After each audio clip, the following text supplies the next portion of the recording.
What's up, guys? Welcome to the channel. I am Engine Informant, and today we're going to be putting out Power Commander 3 and gutting a cat on our 05 R1. Let's get into it.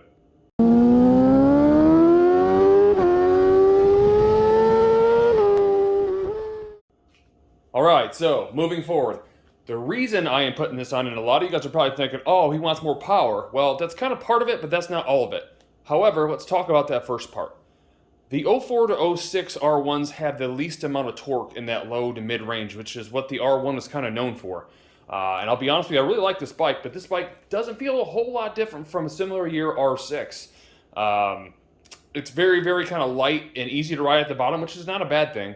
And then it kind of moves up into that top end, a little bit higher RPMs, and then some of the other ones will run, and it really rips in the top end. So that's much, much like the R6, but with a lot more boost at that top end, obviously, because it's a 1000. But what I want to do is I want to add a little bit more power to the bottom end, more so the mid end, the bottom end probably, but I need a little bit more oomph to get me going. At least I would prefer if I could get that. Now, all the other bikes I've ever put Power Commanders on have really give it to me in the mid-range, and that's kind of what I'm looking for. So hopefully I'll add a little bit to that, because I know gutting the cat will probably decrease a little bit of the torque, so we want to at least get that back, or at least end up where we were. However, that is not the main reason that I want to do this. You're probably thinking, well, then why do you want to do it? Why would you put a Power Commander on just to eat more fuel? Not so much that, I want that cat out, and the reason why is, when I'm out riding, this exhaust right here, it blows a heat, basically a heat stroke. It kind of comes up and straight back and around my back. It feels like somebody, when you put it under load, is straight blowing a hot hairdryer on your back. I've never felt a bike like that before, and a lot of people are going to say, well, it's an undertail exhaust, that's what it's supposed to do. Nah, because you know what, guys, we've had a lot of undertail exhaust bikes on this channel. You've seen them before, especially with aftermarket exhaust, and that has never happened. I understand, like when it's hot outside, you're sitting on a lighter seat, you're going to feel some heat on your butt. That's kind of natural. This is strange. It feels like literally somebody has a heater blowing like powerfully up your back. I've never felt anything like that before. And by my readings and little research that I did online, it looks like that cat has a lot of restriction and holds a lot of heat in. And so I'm thinking that's partly what it is. Now, I thought about buying a mid-pipe, because you can see the cat is actually right there. I thought about buying just a replacement mid-pipe, then I thought, well, why would I do that? Because there's really not much difference between that replacement mid-pipe than the stock pipe. So the stock pipes for the cats are only like 30-some bucks on eBay. So why not just go ahead and pound it out or clean it out? I won't really talk too much about that, but at least try to clean it out and make it work. And so I think that's what we're going to try to do.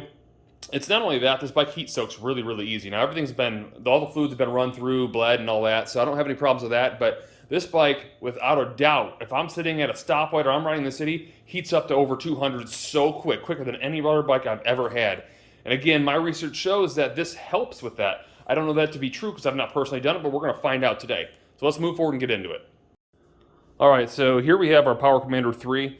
This isn't as good as like the 4 or 5 or whatever the upper models are, where you can adjust ignition timing and all that. This is your basic Power Commander 3, which essentially dumps more fuel into it, which is really what we need anyhow. That's all we need. Crazy story about this thing is you can't find these things anywhere, at least not for this bike. I don't know why it is. I went to eBay, I searched the store, there was nothing new or used, there was nothing completed, nothing sold. I found a couple things in like Europe, but nothing in the United States. I can't seem to figure out why that is. Because usually you can pick these things up for like 100 to 150 bucks, somewhere in there, depending on the bike. Fortunately and luckily for Marketplace, I was able to find this online, and I never thought I would say fortunately about Marketplace ever, but they did save our backs this time. We got something, so I just want to let you guys know, if you guys are looking for one of these things, you might want to put a save search on eBay or something, because these things, for some reason, seem to be diamonds in the rough. I don't know why. Anyhow, getting forward, this thing needs to have the seats taken off, the tank taken off to access where we got to put this thing. So we know that the back seat and the front seats have to come off. The back seat's simple. The front seat, it's simply 2 bolts. You've probably seen it before, just underneath right here. We'll take those out, and then I'll show you what it looks like underneath. All right, so both seats are off, and now basically I got to get the tank and tank cover off. Now is not a bad time to disconnect the negative side of the battery cable, since you are working with wiring. Just to be safe, you never know by disconnecting or connecting things if you ever do any kind of harm to your ECM or ECU or PCM or whatever you want to call it. So you're probably better off disconnecting that. But one thing I do want to point out to you before I tank up the tank, it's going to be a little bit different from yours because I have a full tank cover. I can't necessarily recommend these because they shaped it to the shape of the tank, which is cool. But the back, the only thing you can do is hold it down with a zip tie like you see here. And then the front, where these things connect, normally there's a big thing that comes down off this. and this connects to, well, this doesn't have it. So I had to drill a hole right here and connect it to my tank, because there actually is a connector you can put it on your tank. It's not perfect. You can see it's kind of sunk in a little bit. Not really a review for that. I just wanted to show that this is a little bit different from you. You guys are pretty much going to take these bolts out here, and this thing's going to slide back, and you won't have to worry about it. Then you'll probably have to take off the bolt that connects this to the tank. So again, mine's just a little bit different. I just wanted to show you that. But let me pull this tank off, and then we'll start looking underneath the tank. So tank cover is pried off, and I want to show you guys. All you're going to do is you're going to kind of prop this back end up. You got a few things to disconnect here. If you look in here, you got two different connectors. You got one for your fuel pump and one for your fuel level sensor that you have to disconnect. There is a return line hose, which is kind of hard to see, but it's right back there, that we have to pull off. And then we have, obviously, our main fuel line back here that we have to pull off. Now, keep in mind, it's probably good practice to put a towel down underneath you before you disconnect the fuel lines, because you're probably going to leak some fuel. Unless the bike's been sitting for a long time, more than likely there's going to be some fuel come out of there. Not a whole lot, but enough that you don't want it all over your wiring when you're playing with wiring. So I'm going to go ahead and disconnect those, and you want to carefully lift this tank off and set it out of the way. Unfortunately for me, I have a full tank, so it makes it even more fun. So trying to get your hands underneath there and not crush your hands with the sharp edges of the metal. So anyways, I'm going to get that done. I'll pull it off, and I'll show you what it looks like underneath. Alright, and so the tank is off, and as I figured it was going to get me, the metal always seems to. And to top it off, even with the towel on, after I pulled the towel out, more fuel dripped. So it is what it is.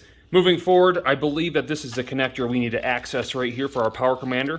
Basically, you just need to go ahead and split this apart. I don't know if I can do that with one hand now that I'm bleeding too. It doesn't make any better. But basically, we're going to disconnect this, separate this, and that's how we'll connect to our PC3. So let me go ahead and do that. Alright, so the plug has been disconnected, I've been covered up, and now it's time to move forward and figure out exactly where we're going to place this module. Now, most people place it right here in this cross brace. I kind of didn't want to do that because I kind of wanted to take that out. Since I don't ride with passengers, I wanted a place to put a water bottle. However, thinking maybe I could fit it here, when I try to fit the seat on, it doesn't cover it. The seat's got to sink down into there, so it's not going to work. I don't think I have much of a choice as far as anywhere else to put it, so I have to put it up front here somewhere. Now, I guess for now, I'll mount it here, and I can figure out something else as far as where to place a drink of some sort. If you guys got any hacks for that, definitely let me know, because I always like to keep a bottle of water with me, because you never know if you're out somewhere or you're out in the boonies riding and you need something to drink. So let's move forward. I'm going to go ahead and get this thing mounted here, and then we're going to take off a couple plates, because we got to run that cabling all the way down the side and back to the rest of the wiring loom right here. Alright, so panning across, you'll see where we mounted our power commander. It fits nice and perfect here. I didn't even have to use any Velcro, and it hardly moves, just a little bit. So it's a perfect fit. You can see our wiring is basically run down here, matching all the rest of our OEM harness all the way down here. Our two plugs are tucked where they need to go, and the last thing I need to do is basically connect this ground to that spot right there. I'm going to do that right now, and then we're going to go ahead and move forward.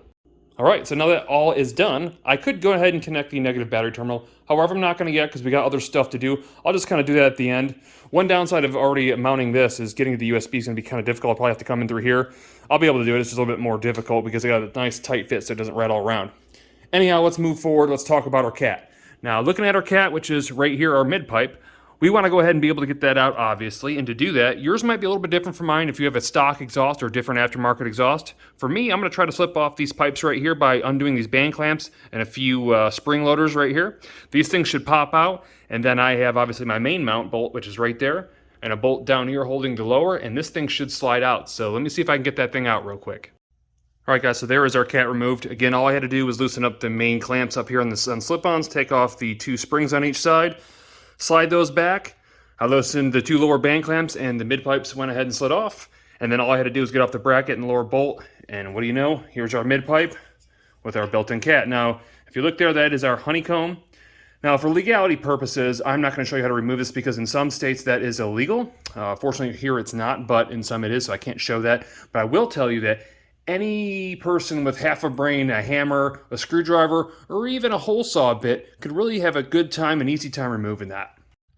Alright guys, so there is our cat, or what's left of it. Those are the insides, the honeycomb as they would call it. Again, it's made out of precious metals. These things are, well, they get stolen a lot because a lot of people, they know they have precious metals in them. They bring them to scrap yards and whatever. I won't tell you the whole story. But compare that, it's not a real restrictive one. That is a Performance Mopar piece of cat that broke out of the Viper, so that had to be replaced. But you can see how much finer of a honeycomb that is. So there's not a whole lot of back pressure in this, but enough to give it some headache. And just to show you what it looks like when it's kind of hollowed out. It was right there and now it's not. So we're gonna go ahead and we're gonna pipe back on, and then we gotta get this bike tuned. All right guys, so we got the exhaust back on. Everything but one band clamp broke, so what I'm gonna do is soak this thing and let it get penetrant to get the broken bolt out of the end of it, as you'll see right there. Then hopefully if I can do that, then we won't have to replace it. If we have to replace it, I'd rather do something that's not so bulky. They kind of look stupid, to be honest with you, but it is what it is. So for now, we're not gonna worry about that. We gotta get the gas tank back on and we gotta get this thing tuned. All right, guys, so we got our cable connected through USB to what is my basically tuning PC, which is a Surface Pro. You guys can use pretty much anything from any laptop or computer that can basically connect with the USB. You're going to go to dynojet.com. You're going to download the Power Commander app, which you'll see on the desktop right here. I'm going to go ahead and open that up. Now, when you go to their website, you can log in. You can also download a plethora of different tunes. I downloaded 2 different ones. I downloaded one for a full Acropovic exhaust, some grave velocity stacks, and a K&N filter, even though I don't have a full exhaust. I also downloaded one for M4 slip-ons that also got rid of the catalytic converter like we did, and just a K&N air filter, no stacks. So I think I'm going to start with that one first. This is really straightforward, though. All you got to do is, you'll see everything will pop up like you see here. Just go ahead and go to Open Map at the top right there, as you'll see. It's going to open up. The one I'm looking for is actually R1 cans, no cat, K&N. Double click that. You'll see the map is loaded. Now at this point, typically you're going to want to jumper your Power Commander with a 9-volt battery to turn on. Unfortunately, I don't have the jumper cable for it, so it's as easy as just starting the bike. So I'm going to go over here and turn on my ignition, fire the bike up.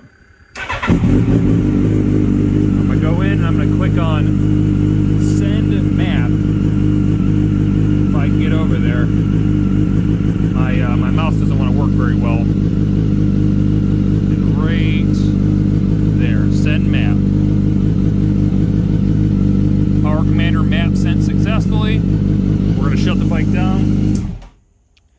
And then we're going to restart it just to make sure everything is good.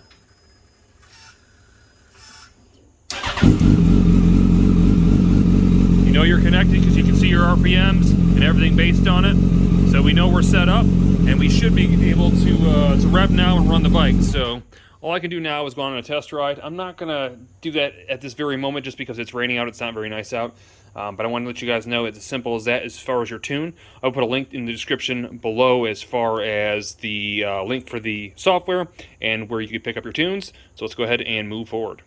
All right, so I quickly realized that with our 08 tail section, the tail would not fit down with the Power Commander sitting as high as it was. So I went ahead and took out the cross brace anyhow and dropped that down. I'm going to put this back on now, but then I'm going to go for a run because the sun just came out. So I think I can go ahead and test and let you guys know the difference that I guess in butt power as far as feel, and see if that heat's still there.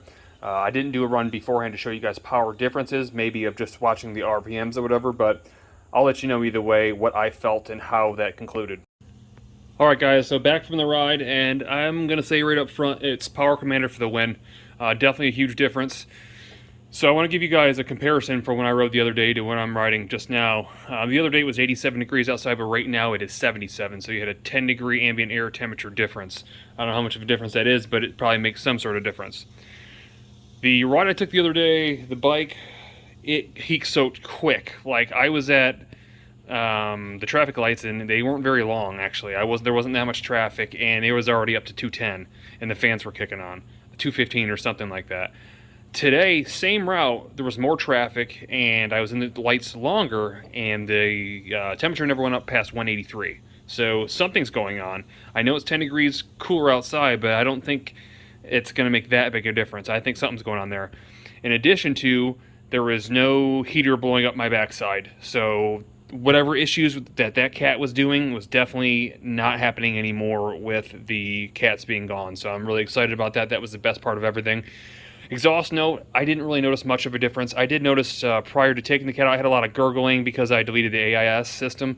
There was a lot of gurgling and like really light popping, but not in a good way, and that is gone as well, so that's another positive. And then on to power. So Again, this is just butt dyno. This is not true dyno. I can't tell you actual dyno results, but I can tell you what I felt. Keep in mind it is 10 degrees cooler, but at wide open throttle, the power, even though it's already linear, is much more linear. It's very smooth. There's a little bit more power delivery in the mid-range, but the high end, I'm going to tell you, there's a real big difference. So once that wheel started going up, and the more throttle you gave it, the harder it was to keep the front wheel down, at least in first gear, and topping out in first and second gear. It's big difference power delivery wise. So I can definitely tell you guys, if you're looking for power difference, it definitely worked. And if you're looking to get rid of the heat soak and the hot butt syndrome, the Cat definitely fixed that problem. So it's everything that I wanted to do, and it was all for less than 150 bucks off Marketplace. So I appreciate that. Anyhow, this video is a wrap. I hope you guys enjoyed what you saw. Hopefully this gave you guys some good content as to whether you should mod your bike or not. As always, I hope you guys liked this video. If you did, throw that thumbs up. And if you're not already, definitely click that subscribe button, and I'm going to see you on the next one.